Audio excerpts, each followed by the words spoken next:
Hello বন্ধুরা, আজ আমি সপ্তম শ্রেণীর গণিত প্রভাব বইয়ের নিজে করি 1.1 এই চ্যাপ্টারটার প্রশ্নের উত্তরগুলো তোমাদেরকে করে দেখাবো। তো প্রথমে আছে 1 টাকার অর্ধেক অংশ মানে কত পয়সা। তো 1 টাকা মানে হচ্ছে 100 পয়সা। 1 টাকার 1/2 অংশ এর আছে, এর অর্থাৎ গুণ। 2 দিয়ে 100কে কাটলে হলো 50, তাহলে 50, তাই এটা হলো 50 পয়সা। 2 নম্বরে আছে 1 বছরের 1/4 অংশ মানে কত মাস। 1 বছর অর্থাৎ 12 মাস। 12 মাসের 1/4 অংশ এর অর্থাৎ গুণ। তাই 4 আর 12 কেটে দিলে হয়ে গেল 3 × 4 = 12, অর্থাৎ 3 মাস। 3 নম্বরে আছে 4 টাকার 5/8 অংশ হচ্ছে কত টাকা কত পয়সা।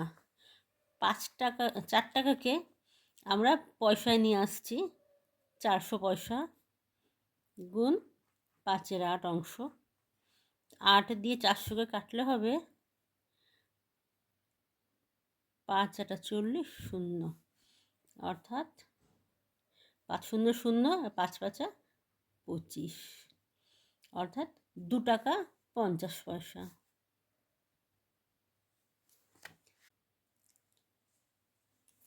তো 4 নম্বর প্রশ্ন হচ্ছে 2 কিলোগ্রামের 1/5 অংশ কত গ্রাম। তো তোমরা সবাই জানো, ছোটোবেলায় শিখেছো যে মিলি, সেন্টি, ডেসি, গ্রাম, মিটার অথবা গ্রাম, ডেকা, হেকা, কিলো। এখানে বলেছে 2 কিলোগ্রাম। 2 কিলোগ্রাম মানে কত গ্রাম, এটা হচ্ছে গ্রাম। তাহলে 2 কিলোগ্রামের মানে হচ্ছে 2000 গ্রাম। 2000 গ্রামের 1/5 অংশ, 2000-এর 1/5।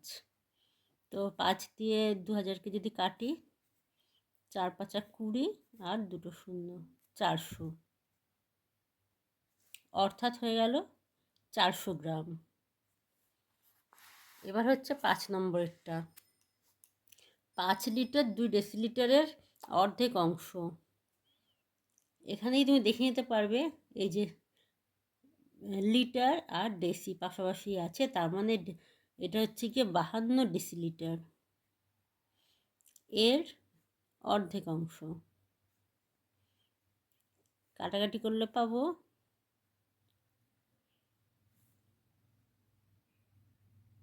26, অর্থাৎ 2 লিটার 6 ডেসিলিটার।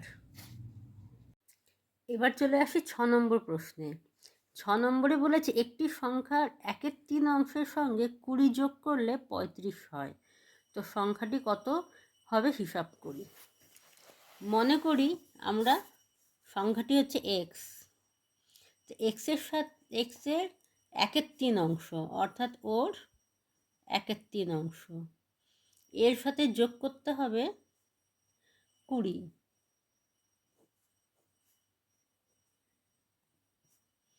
তাহলে সংখ্যাটি হচ্ছে 35। তো আমাকে এখানে এক্সের মানটা বের করতে হবে।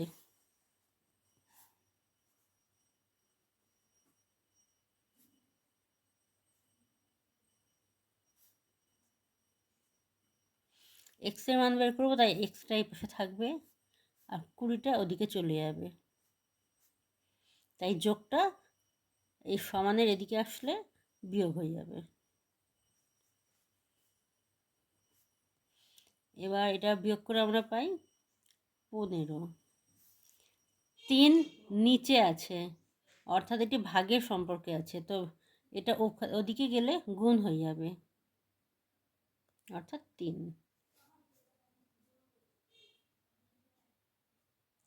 তাহলে সংখ্যাটি হচ্ছে 45।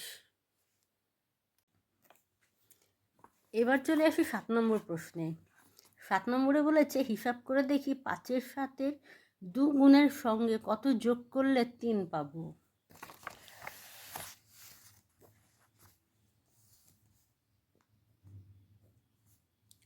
বলেছে 5-এর সাথে 5-এর সাথে 2 গুণের সাথে কত যোগ করলে, মনে করলাম আমরা x যোগ করছি, তাহলে আমরা পাবো 3।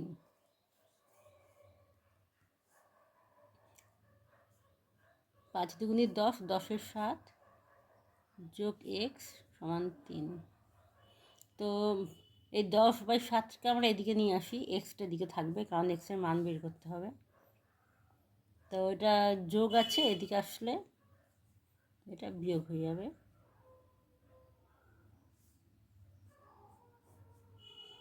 লসাগু 7, তো 3 × 7 = 21, 10 অর্থাৎ হয়ে গেল 11। এখন 11কে 7 দিয়ে ভাগ করে দেখি।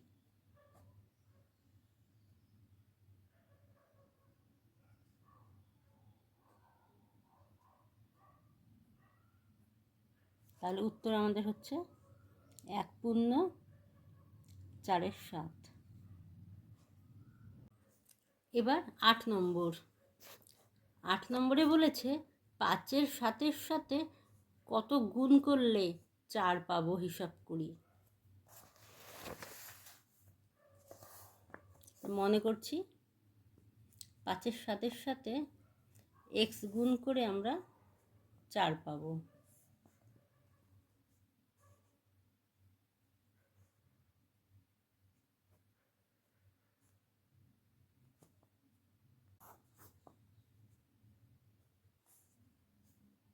আমরা এক্সটাকে রাখলাম, এক্সের ভ্যালু বের করতে হবে।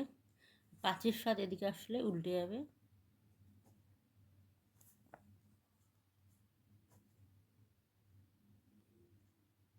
4 × 7 = 28।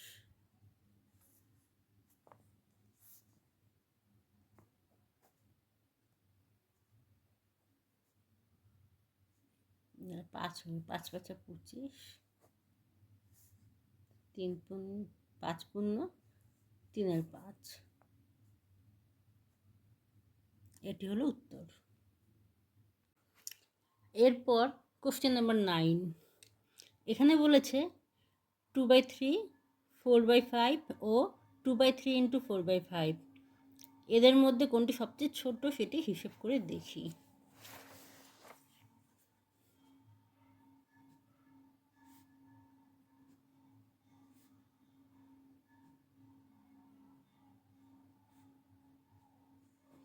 এটা হচ্ছে 4 দুগুণে 8, পাশাপাশি গুণ হয় জানোই, 3 × 5 = 15।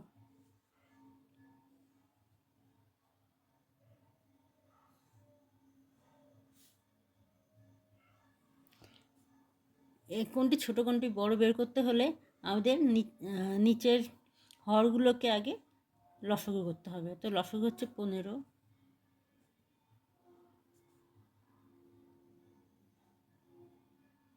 3 × 5 = 15। হরকে যা দিয়ে গুণ করবে, লবকেও তাই দিয়ে গুণ করতে হবে।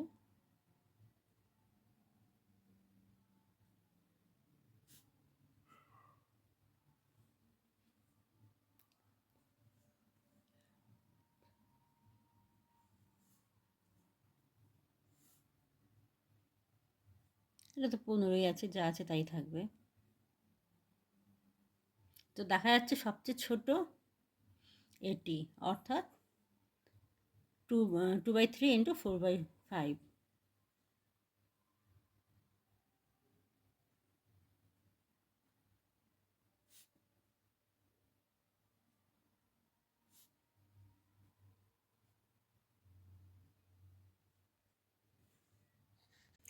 এটি 10 নম্বর প্রশ্নের উত্তর। এটি 11 নম্বর প্রশ্নের উত্তর। এটি 12 নম্বর প্রশ্নের উত্তর।